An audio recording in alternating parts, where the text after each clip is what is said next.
आज हम पढ़ेंगे laws of refraction. Laws of refraction. इसमें दो लॉ हैं।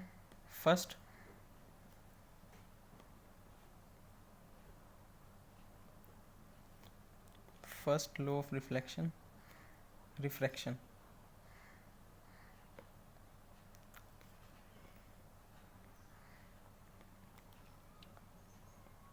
द इंसिडेंट रे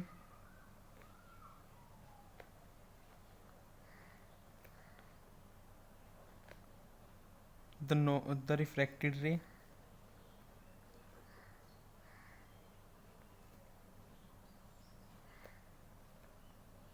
and the normal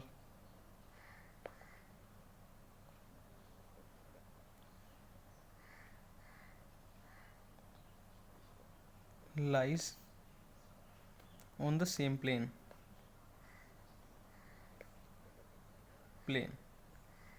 जो हमारी इंसिडेंट रे है, रिफ्लेक्टेड रे है और नॉर्मल एक ही प्लेन पे लाई करेंगी। इसमें अभी डायग्राम बनाता हूँ। जैसे हमने देख रखे हैं इतने सारे डायग्राम, एक बार फिर से देखिए। Normal, incident ray and refracted रे, ये तीनों एक ही पॉइंट पे लाई करेंगी। ये इसका डायग्राम। अब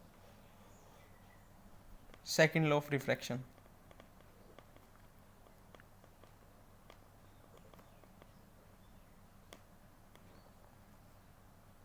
refraction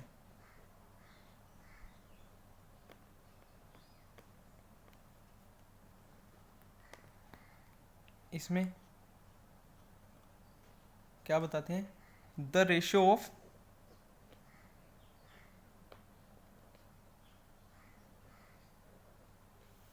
sign of angle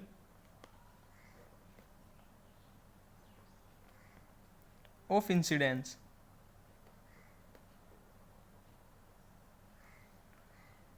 two the sine of angle of refraction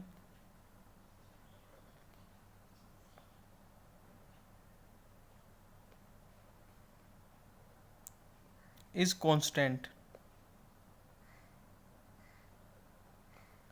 for a given pair of media. For a given pair of media.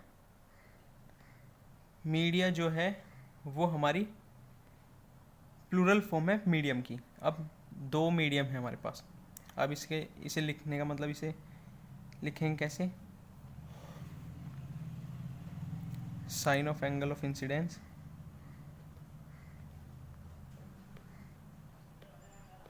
Dense upon sine of angle of refraction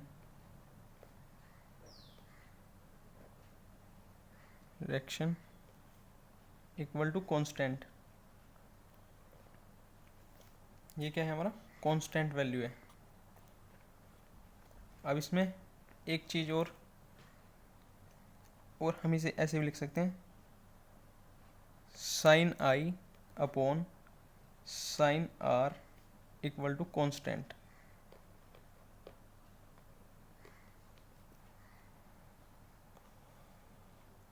अब एक definition, मतलब जो हमारा एक constant आएगा, जो हमारा constant है साइन आई अपॉन साइन आर, इसे हम रिफ्रैक्टिव इंडेक्स भी बोलते हैं। तो एक डेफिनेशन रिफ्रैक्टिव इंडेक्स की भी लिखिए।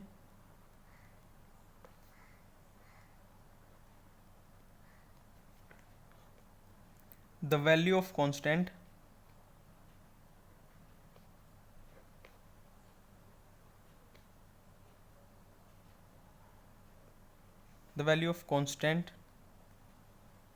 sin I upon sin R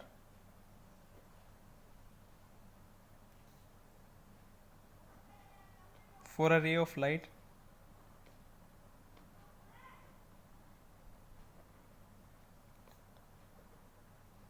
passing from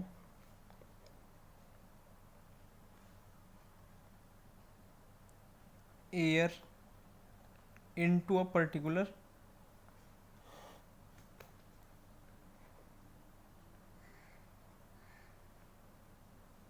medium. The value of constant sin I upon sin R for a ray of light passing from air into a particular medium is called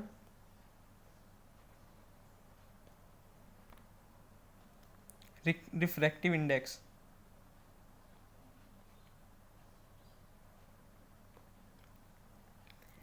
जो value मतलब constant की value है जो हमारे पास, refractive index से बोलते हैं जो हमारा कांस्टेंट है, मतलब साइन आई अपॉन साइन आर, जो हमारी कांस्टेंट वैल्यू आएगी उसे रिफ्रैक्टिव इंडेक्स बोलते हैं। अब याद रखिएगा ये एग्जाम में 2 या 3 नंबर में कई बार इसकी डेफिनेशन आ जाती है, 1 या 2 नंबर में तो पक्का आएगी। हम रिफ्रैक्टिव इंडेक्स को, जो हमारा रिफ्रैक्टिव इंडेक्स है, इंडेक्स को एन से डिनोट करते हैं। इसमें लिखिए point, refractive index is denoted bye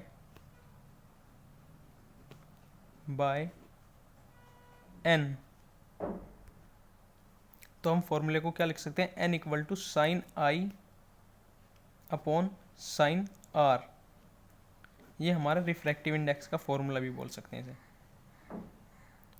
और फर्स्ट लॉ मतलब जो हमने पढ़ा था, सेकंड लॉ, उसमें बोला था कि the ratio of sine of angle of incidence to the sine of angle of refraction is constant. वो कांस्टेंट ही रिफ्रैक्टिव इंडेक्स है, और रिफ्रैक्टिव इंडेक्स को हम एन से डिनोट करते हैं। और इसका फॉर्मूला, उसे मानने के लिए अब हमारे पास इसका एन का फॉर्मूला है, N equal to sine I upon sine are. अब इसके ऊपर कुछ क्वेश्चंस, मतलब क्वेश्चंस कैसे बनते हैं इसमें बोलेंगे। जैसे एक क्वेश्चन ले लीजिए कि question, find the value of refractive index when angle of incidence equal to 37 degrees and angle of refraction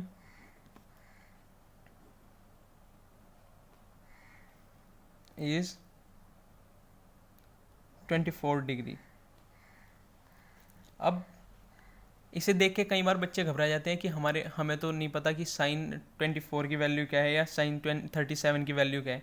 इसमें घबराने की कोई बात नहीं है, क्योंकि आपको जब एग्ज़ाम में क्वेश्चन आएंगे तो आपको साइन, जैसे साइन 37 साइन 37 की वैल्यू दी होगी, क्योंकि आप कई बार सोचते हैं कि 37 की हमें, साइन 37 की हमें वैल्यू नहीं पता और अब हम इसे क्वेश्चन को अटेम्प्ट कैसे करेंगे। तो आप घबराइएगा मत, क्योंकि उस एग्ज़ाम में जो भी एग्ज़ाम, जैसे 10th क्लास के बोर्ड एग्ज़ाम होंगे तो उसमें इनकी वैल्यू आपको पहले से ही दी होगी, मेंशन होगी, मतलब एग्ज़ाम में, पेपर में।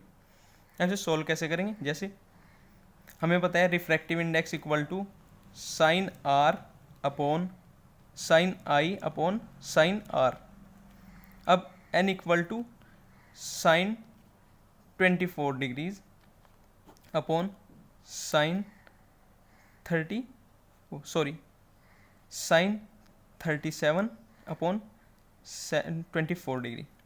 अब इसे सोल्व करेंगे तो n इक्वल टू, हमारे पास इसकी वैल्यू कितनी आएगी, 0.60 साइन 37 की वैल्यू, और अब साइन 24 की वैल्यू आएगी 0.40। ये हमें एग्जाम में ही मेंशन होगी। अब n इक्वल टू 1.50, ये हमारी रिफ्रैक्टिव इंडेक्स। ऐसे ही सारे क्वेश्चन सोल्व करते हैं इसके एग्जाम में। ये हमारी आ गई रिफ्रैक्टिव इंडेक्स की वैल्यू। अब कई बच्चे को दिमाग में होगा कि इसकी यूनिट क्या होगी। अब इसकी कोई यूनिट नहीं होगी रिफ्रैक्टिव इंडेक्स की, क्योंकि दोनों ऊपर नीचे डिग्रीज में है, इसलिए मतलब इसके पीछे कोई यूनिट नहीं लगी, तो ये यूनिट लेस क्वांटिटी है। अब देखते हैं अब एक नोट लिख लीजिए, कई बार एक नंबर में पूछ ले जाते हैं, what is unit of refractive index. अब देखिए इसका एक लिखिए, since the refractive index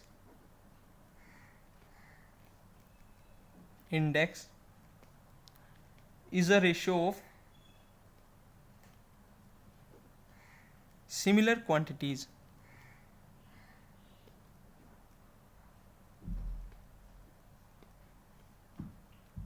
it has no unit।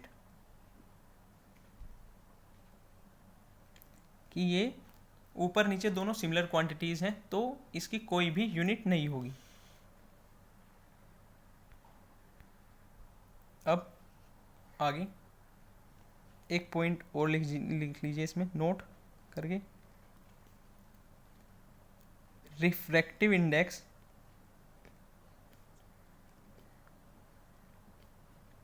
of a medium gives an indication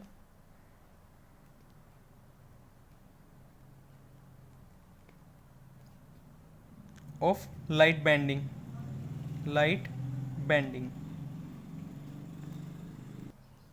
ability of that medium। Light bending ability हमें किससे पता चलेगी? रिफ्रैक्टिव इंडेक्स से। अब आगे, अभी तक हमने पढ़ा था कि रिफ्रैक्टिव इंडेक्स जो होता है वो sine of angle of incident और sine of angle of refraction के रेशियो के इक्वल होता है। जो हमारा कांस्टेंट होता है वो रिफ्रैक्टिव इंडेक्स होता है। अब हम इसे पढ़ेंगे स्पीड ऑफ लाइट की टर्म्स में, रिफ्रैक्टिव इंडेक्स को स्पीड ऑफ लाइट की टर्म्स में। अब इसकी एक और डेफिनेशन, मतलब सबसे पहले heading, refractive index and speed of light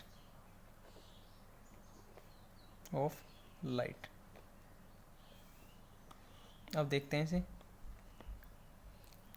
definition इसकी ऐसे भी लिख सकते हैं, the refractive index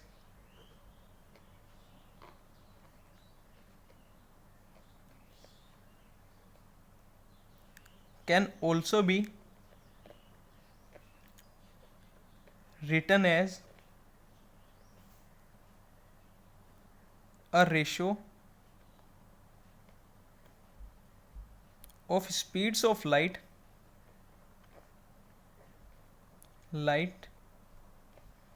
in two media।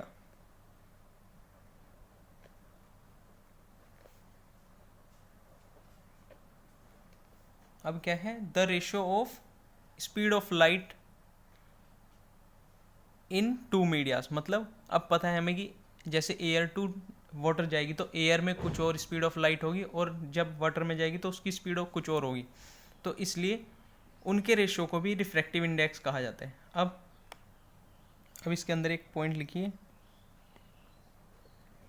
The refractive index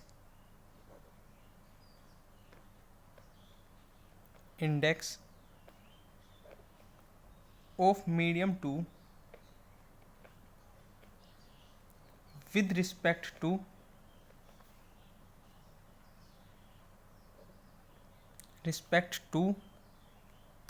medium 1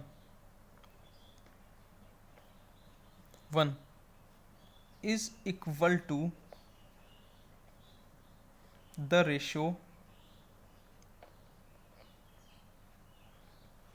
to the ratio of speed of light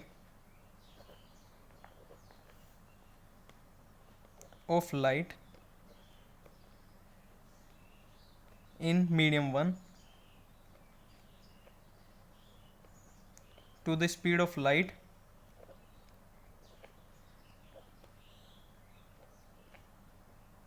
in medium 2 m2।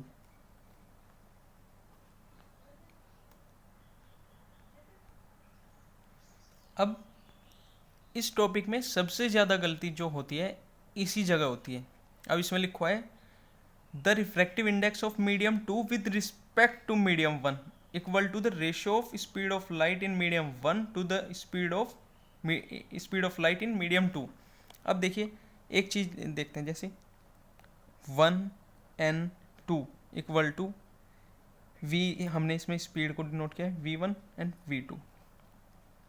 अब देखिए जो ये चीज़ लिखी हुई है 1n2, जो 1n2 है इसे हम बोलते हैं रिफ्रैक्टिव इंडेक्स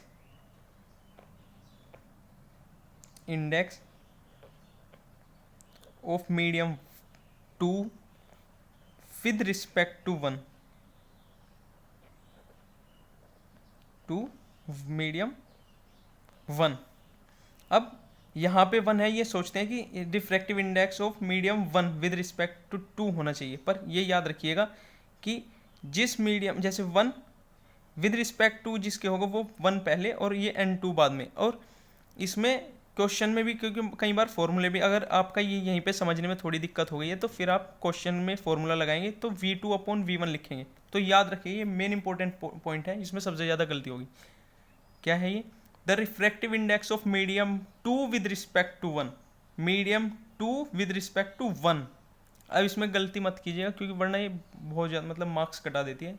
5 नंबर का क्वेश्चन इसमें डायरेक्टली आ जाता है और ये बहुत ही आसान होता है, इसमें गलती हो जाती है फिर। अब इसके अंदर 2 डेफिनेशंस और आती हैं, relative refractive index, refractive index and absolute refractive index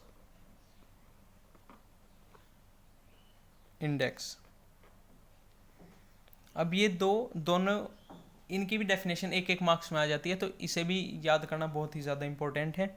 अब देखते हैं रिलेटिव रिफ्रैक्टिव इंडेक्स की डेफिनेशन क्या है।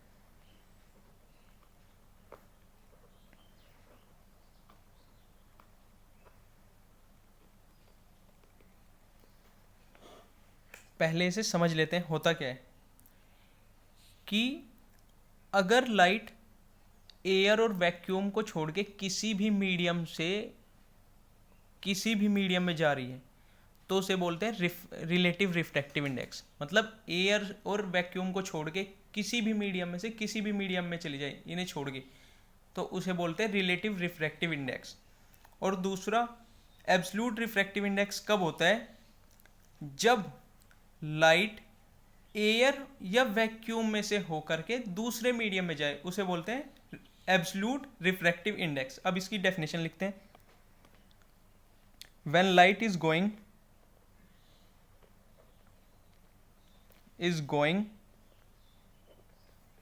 फ्रॉम वन मीडियम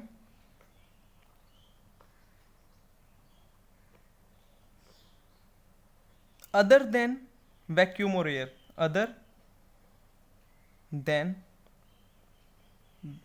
vacuum और एयर, कि एयर और वैक्यूम को छोड़ करके, to another medium,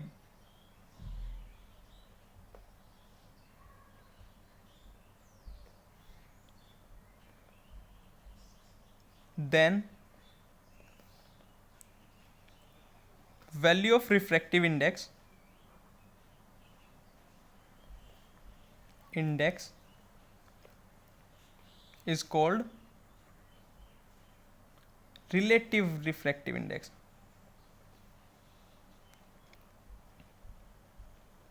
Relative refractive index. अब दूसरी जो डेफिनेशन है वो हमारी है एब्सोल्यूट रिफ्रैक्टिव इंडेक्स। इसमें बस थोड़ा ही लिखूंगा।